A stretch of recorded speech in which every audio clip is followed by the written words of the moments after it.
Olá, turma! Vamos conversar nessa aula de Antropologia e Sociologia Jurídica 1, nossa disciplina, sobre a construção dos direitos dos povos indígenas. E aí trazer algumas questões relativas à construção dessa categoria de direitos, especialmente no campo internacional, e quais os principais elementos que nós devemos agregar a esses direitos, que são os direitos dos povos indígenas, ok? Então aqui, apresentando para vocês rapidamente a nossa trilha do aprendizado, o que nós temos na aula de hoje. Então vamos falar sobre alguns conceitos gerais, especialmente o conceito de povos indígenas e alguns correlatos, algumas disposições do direito internacional, mostrar para vocês que existem vários tratados, na verdade, que abordam de uma maneira ou de outra a defesa dos direitos dos povos indígenas, e também alguns dos direitos especificamente falando, ok? No final da aula vamos falar também sobre autodeterminação. Na verdade, o tema autodeterminação ele está dentro dos direitos dos povos indígenas, porém a gente dá um destaque aqui um pouquinho maior ao trazer algumas experiências para contar para vocês acerca da autodeterminação dos povos indígenas na América Latina, tá certo? Então nós temos algumas experiências exitosas nesse sentido e que podem nos fazer refletir acerca do nosso trato com os povos, ok? Então vamos lá para os conceitos gerais, primeiramente.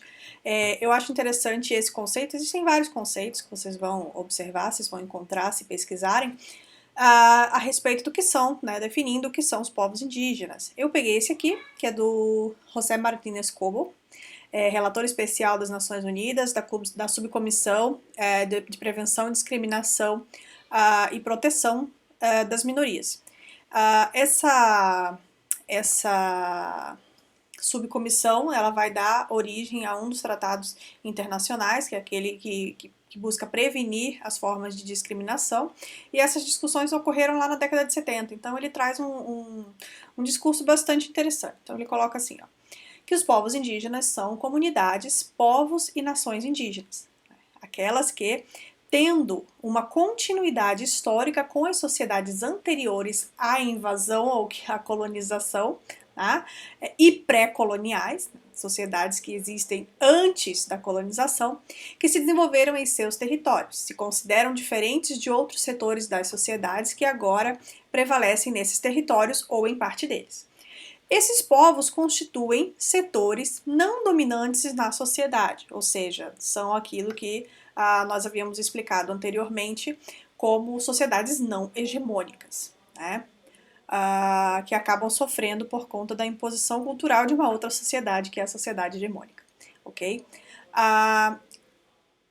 Constituem, então, setores não dominantes dessas sociedades e têm a determinação de preservar, desenvolver, transmitir às futuras gerações seus territórios ancestrais e sua identidade étnica como base de sua existência continuada como povo, de acordo com seus próprios padrões culturais. Já vimos o que é cultura nas aulas anteriores.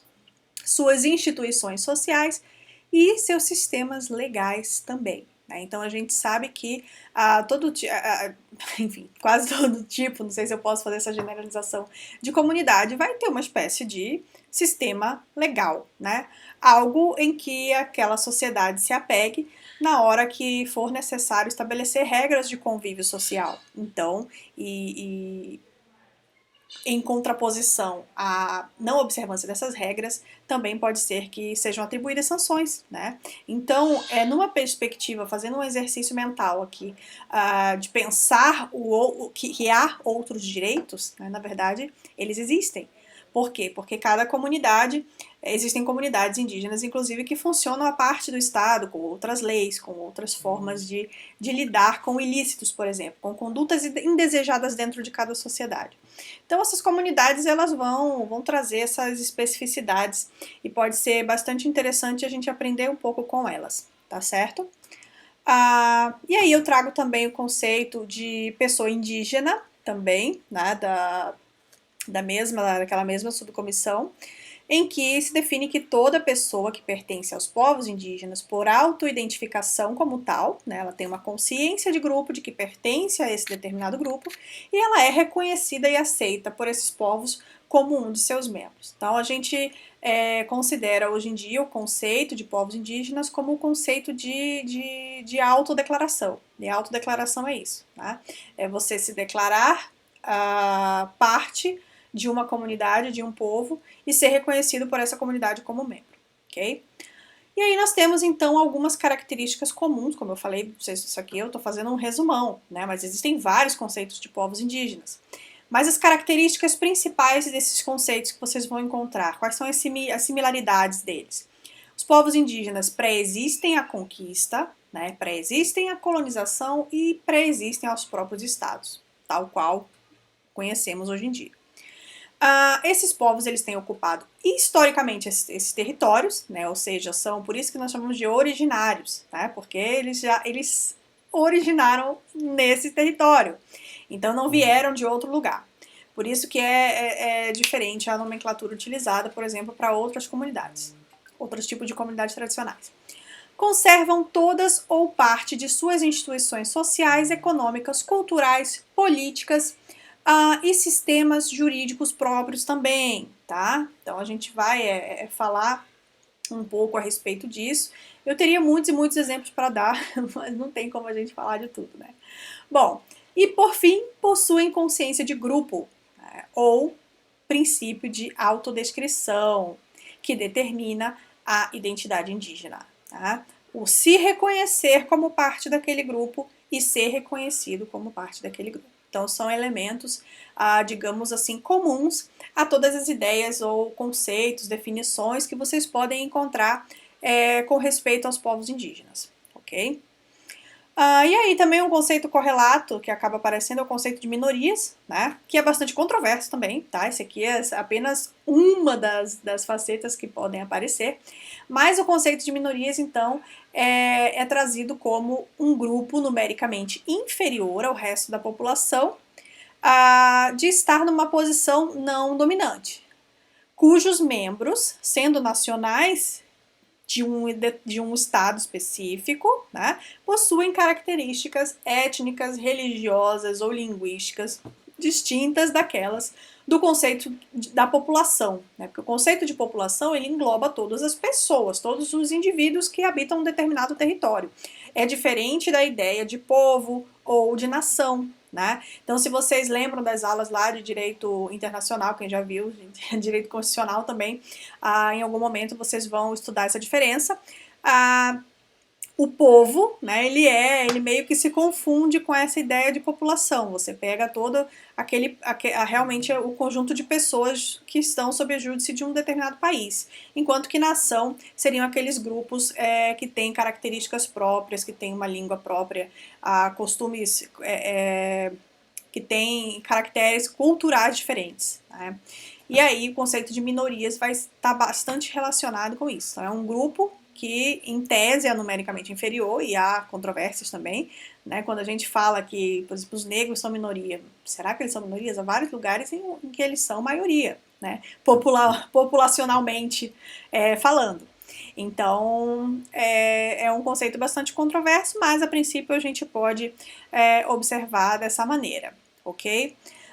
Esses grupos, eles possuem características distintas, como eu comentei, étnicas, religiosas, linguísticas ou outras, né, daquelas que divergem daquelas do resto da população, que nós chamamos de hegemônica, e mostram, ao menos implicitamente, um sentido de solidariedade dirigido à preservação da sua cultura, tradições, religião ou língua, né, aqueles representantes de religiões afro, por exemplo, né, há uma luta, uma busca de preservar essas religiões que precisam ser consideradas de forma tão importante quanto as outras, né, já que nós vivemos num país que, graças a Deus, tem liberdade de crença.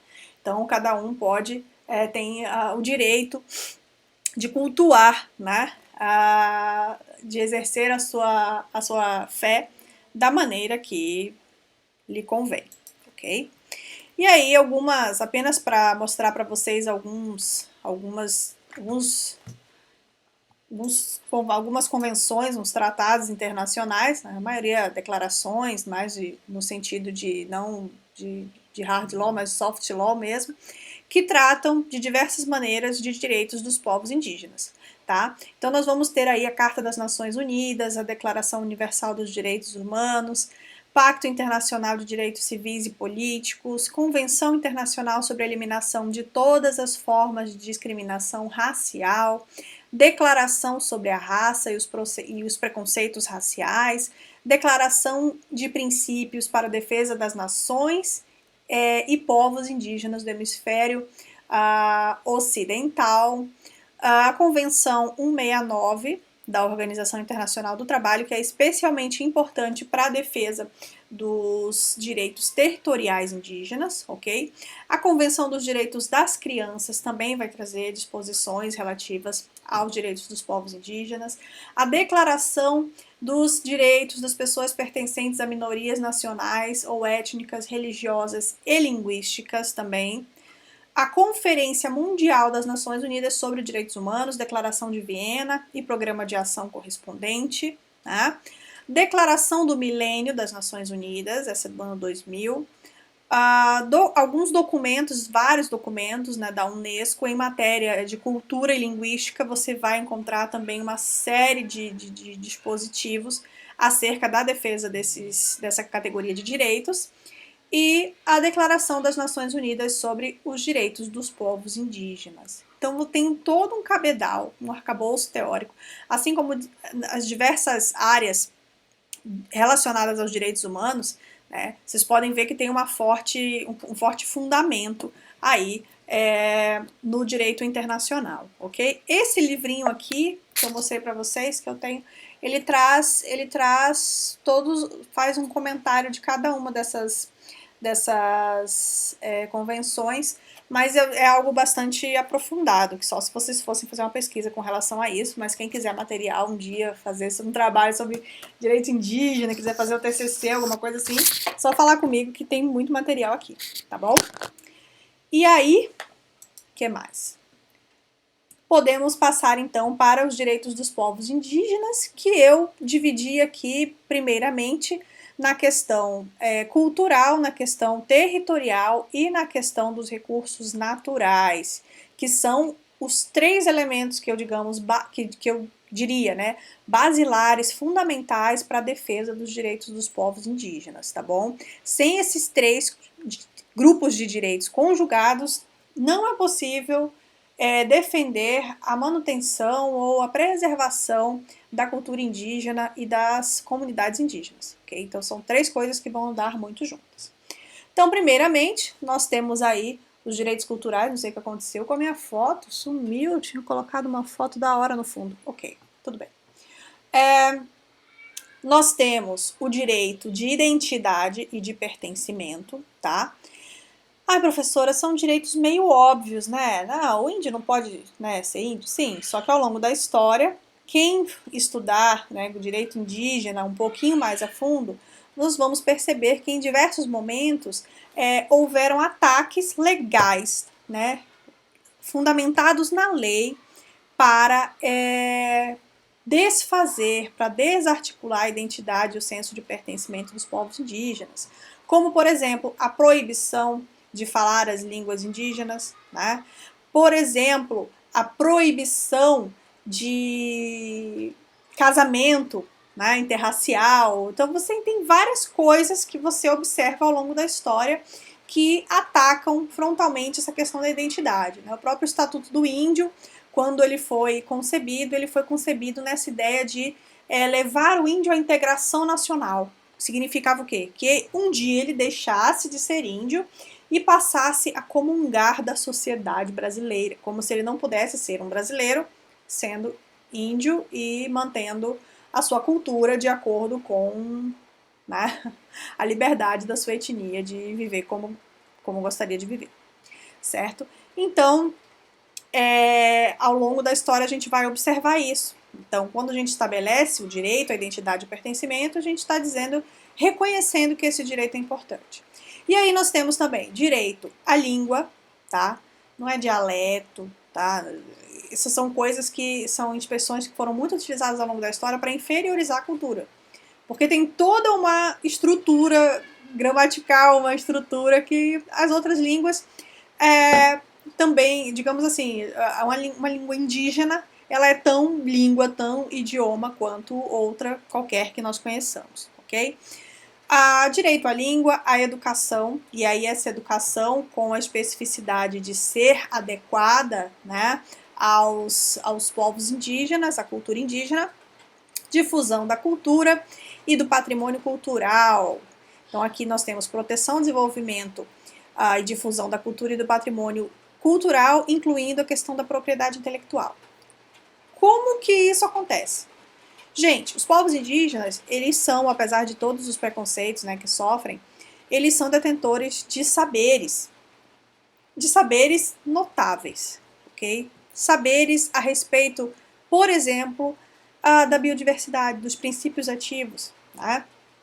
Então, quem nunca ouviu falar ou não teve, efetivamente, né, uma avó que era meio índia, ou uma bisavó que era meio índia, que, né, fazia aquele chá quando você estava com dor de barriga ou você tinha algum problema, né, vinha a vozinha com o chazinho dela. Então, aquele conhecimento, se vocês forem pesquisar em algum momento acerca desse assunto ou lembrarem de alguma polêmica, nós encontramos diversas situações em que esse conhecimento indígena, esse conhecimento de outras populações, comunidades tradicionais, ele é apropriado de forma indevida por indústria farmacêutica, por indústria farmacológica, cosmética. Nós temos aí o caso do patenteamento da marca Cupuaçu, por exemplo. Você tem aí uma série de produtos que são utilizados internacionalmente e que provém da biodiversidade amazônica, por exemplo. Então, para quem não sabe, aquele perfume caríssimo, Chanel número 5, é feito de pau rosa da Amazônia. Então, nós temos aí um monte de situações. Então, substâncias anti-inflamatórias, substâncias antibióticas que vêm da natureza, que vêm da floresta. Esse conhecimento, quando tem o conhecimento dos povos indígenas e das comunidades tradicionais associado, ele chega muito mais fácil para a indústria. E aí a indústria lucra em cima disso, né? E nem sempre os benefícios são repassados. Então a gente tem leis que tratam sobre isso, sobre a questão da proteção da biodiversidade. De repente eu posso até pensar em uma live mais para frente de convidar alguém para conversar sobre isso com vocês, tá bom? Mas, por enquanto, vou adiantando que é essa questão que está envolvida. Então, nós temos aí a questão desses conhecimentos médicos tradicionais, conhecimentos de saúde, outras utilidades advindas da biodiversidade, e os direitos relativos à manutenção da espiritualidade e do culto religioso, que é algo que serve para todos e que também se enquadra na questão dos direitos indígenas, ok? Daí nós temos também os direitos territoriais e os direitos sobre os recursos naturais. Então, esse aqui é um ponto polêmico da questão dos direitos dos povos indígenas. Quem aqui nunca ouviu? É muita terra para pouco índio. Para que índio quer tudo isso de terra? Porque os americanos entram e a gente não pode passar na estrada, não sei o quê. Você ouve assim de tudo, tá? Mas a questão é a relação que os povos têm com a terra, com a natureza, com os recursos, é muito diferente da nossa. Né? Quem aqui assistiu Avatar? Sim, aquele filme, Avatar. Aquele filme é uma grande alegoria do que nós fizemos com os povos indígenas. Né? Então, na época da colonização, nós tivemos aquela massa de colonizadores chegando nas terras americanas, né? Usurpando, retirando da terra tudo o que queriam e acabando com a parte cultural, espiritual e mesmo física dos povos. Então, lá no filminho do Avatar, né, o que acontece? Qual que é o grande problema daquela história? Eles chegam e eles querem extrair o recurso e eles querem destruir aquela grande árvore que era a árvore com que todos aqueles seres, aquelas criaturas que habitavam aquele planeta iam se conectar com a sua ancestralidade. Então, o grande problema era aquilo. Então, a falta de respeito para eles, a vida acabava se você extinguisse aquilo. E é a mesma coisa, né? Só que a gente não entende porque a nossa lógica, como diz o Davi Copenau, a gente só entende o que está escrito e não temos a mesma relação espiritual que eles têm. né? Então, a sacralidade do território é algo muito sério, né? Então, eu comentei com vocês na outra aula acerca da questão do território Viricuta, né? A comunidade indígena não mora lá, mas ela vai até o lugar todo ano e reverencia aquele lugar, porque para ela é sagrado, né? É como se você pegasse algo que tivesse mais sagrado do cristianismo e mandasse explodir porque tem uma coisa valiosa embaixo. Ok? Então, se a gente pensar por esse viés, fica mais fácil da gente compreender. Então, gente, em vários daqueles dispositivos internacionais, nós vamos observar o direito sobre as terras e sobre os seus territórios, né? A integralidade territorial e a recuperação dos territórios, que é algo mais difícil, né? Então, nós temos diversas situações em que esses povos sofrem com a influência de mineradores, de madeireiros que entram na terra indígena clandestinamente, ameaçam os indígenas, etc. E quando acontece o dano ambiental nesses territórios, o certo seria, lógico, recompor o dano, recuperar o dano. Apesar de que muitas vezes isso não é possível, infelizmente. Né? Mas dentro desses direitos territoriais também, né, se encontra aí o respeito à integridade, à conservação do seu habitat natural. Tá? Quando eu comecei a pesquisar essas questões de direito socioambiental, haviam estudos que mostravam que, faz tempo, gente, meu Deus, comecei, acho que tem mais de 10 anos, né, que eu estudo esse tema. E as terras indígenas, na época, elas eram as áreas protegidas menos degradadas que a gente podia observar. Né? Então, era em torno de 3% de desmatamento que tinha dentro de uma terra indígena. Hoje em dia, não sei, não estou acompanhando essa discussão para ver como está, mas realmente os povos indígenas têm sofrido uma pressão muito grande por conta de toda essa onda de não observar os direitos dos povos, né? Não observar a legislação ambiental, não investir em fiscalização, tudo isso. É bastante problemático para os povos indígenas, tá? E aí, por fim, trago para vocês o direito à livre determinação, ao livre desenvolvimento e à consulta prévia. O que é isso, gente? O que é o direito à livre determinação? É o direito a que esse povo seja como ele acha que deve ser, como ele se auto-coloca, vamos colocar assim, se existe essa palavra, no mundo, tá? Então é o direito dele se autodeterminar, dele decidir o que ele valoriza para o seu futuro, ok? Esse direito à livre determinação, ele tem algumas implicações. Uma delas é a questão da autonomia indígena, e aí nós podemos falar em pluralismo jurídico e jusdiversidade. Né? Pluralismo jurídico, eu posso citar aqui o professor Antônio Carlos Volkmer, da Universidade Federal de Santa Catarina, que trabalha com esse tema já há muitos anos, e ele tem várias obras que falam acerca disso, né? da necessidade de coexistência dessas diversas formas de direito, digamos assim, né? Dos povos tradicionais e etc. E a questão da jusdiversidade é trabalhada pelo professor Carlos Marés, que ele faz uma abordagem um pouquinho diferente com relação ao pluralismo jurídico, enfocando na questão da autonomia mesmo dos povos e na não necessidade necessariamente de haver uma relação ou uma vinculação aos estados. Mas a gente pode falar disso de forma um pouco mais aprofundada numa outra aula. Mas é um tema bastante interessante também para quem quiser pesquisar. E aí, com relação à relação dos povos indígenas com o Estado, né, a gente tem aí uma série de conflitos também. Então, o Estado, muitas vezes, ele não observa os direitos indígenas, ele autoriza intervenções desnecessárias e completamente inadequadas aos territórios indígenas, ferindo a autonomia desses povos, né? E existem diversos casos com relação a isso. Você tem um grande exemplo, um dos exemplos mais atuais é a questão de Belo Monte, né, com a construção do complexo hidrelétrico, que inunda várias partes de territórios de povos indígenas lá no Rio Xingu, no Pará. Tá? Então, são questões que a gente precisa observar com bastante atenção e que causam tensões nessa relação dos povos indígenas com o Estado. Então, para minimizar isso, o que os povos indígenas buscam? Né? Atualmente há um movimento muito grande pela representação política, né? Eleger pessoas indígenas para que façam a defesa dos seus direitos. E aí a pressão também pelo cumprimento das normas ambientais, das normas relativas à gestão das terras indígenas e etc.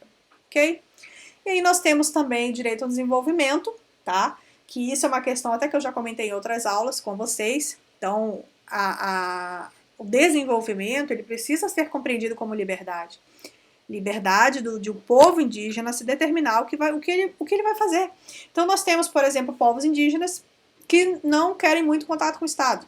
Beleza. Nós temos povos indígenas que ingressam em mercados verdes, né? Vendem crédito de carbono. Beleza. Tá? Se o povo acha, né, ou considera que determinada postura vai ser boa para ele, quem somos nós para lá dizer que estão errados? Né? Então, assim como ninguém quer que, né, você não quer que ninguém mande na sua vida, deixa os povos indígenas decidirem o que eles vão querer para a vida deles, ok? E aí nós temos, finalmente, o direito à consulta prévia, livre e informada, que é estabelecido lá na Convenção 169 da OIT, tá bom?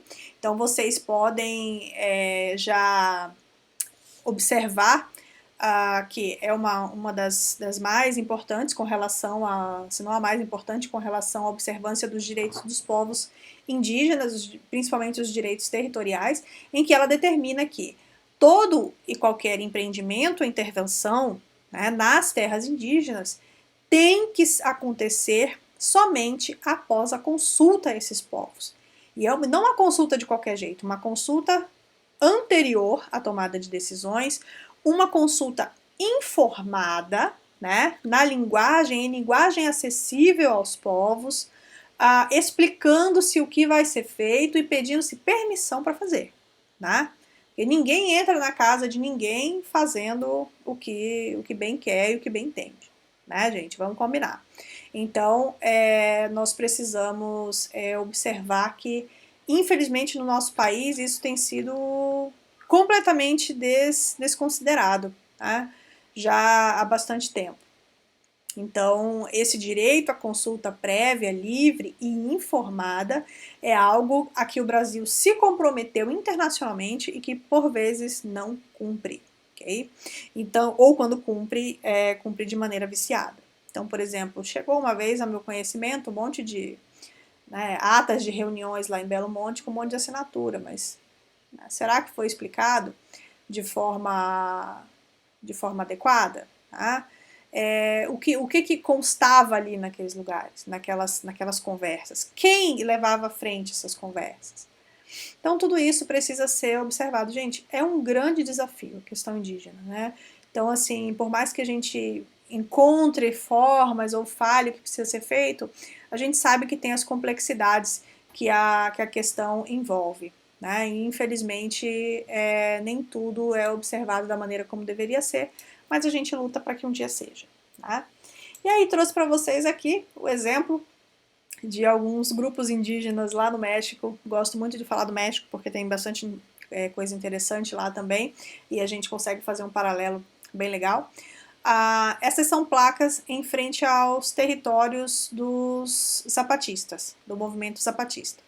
Então, são povos indígenas que se reúnem, constroem o que eles chamam de caracóis e têm a sua própria comunidade, com a sua própria polícia, seu próprio hospital, suas próprias normas, suas próprias regras, e o governo não se mete. Né? Então, essas aqui são as placas que tem na frente desses lugares. Né? Então, vocês observarem aqui, ó, você está em território zapatista. Aqui manda o povo e o governo obedece. Junta de bom governo, né? Coração do centro dos zapatistas diante do mundo. E aí, ó, veja essa outra placa que está na primeira foto, né? Por acordo das autoridades locais, municipais, autônomas, se proíbe transitar veículos ilegais, se proíbe plantar drogas e assaltos. né? E esses lugares, eles têm, inclusive, a sua própria segurança, né? Sua própria polícia, e funciona. É isso aí, gente. Gostaria só enfim, teria muita coisa para falar acerca da defesa dos direitos dos povos indígenas, mas posteriormente, ou melhor, amanhã nós vamos ter uma indígena conversando conosco acerca dos direitos dos povos indígenas. Então, eu acho que vai ser uma boa oportunidade da gente conhecer um pouco mais de quem tem propriedade para falar, né? Não da professora que estudou, foi lá visitar, mas de alguém que vive no dia a dia, no seu cotidiano, os desafios de ser indígena no Brasil. Tá certo? Então, gente, é isso. Vamos lá e respeitar os povos indígenas é respeitar a própria vida, tá bom, galera? Vamos que vamos!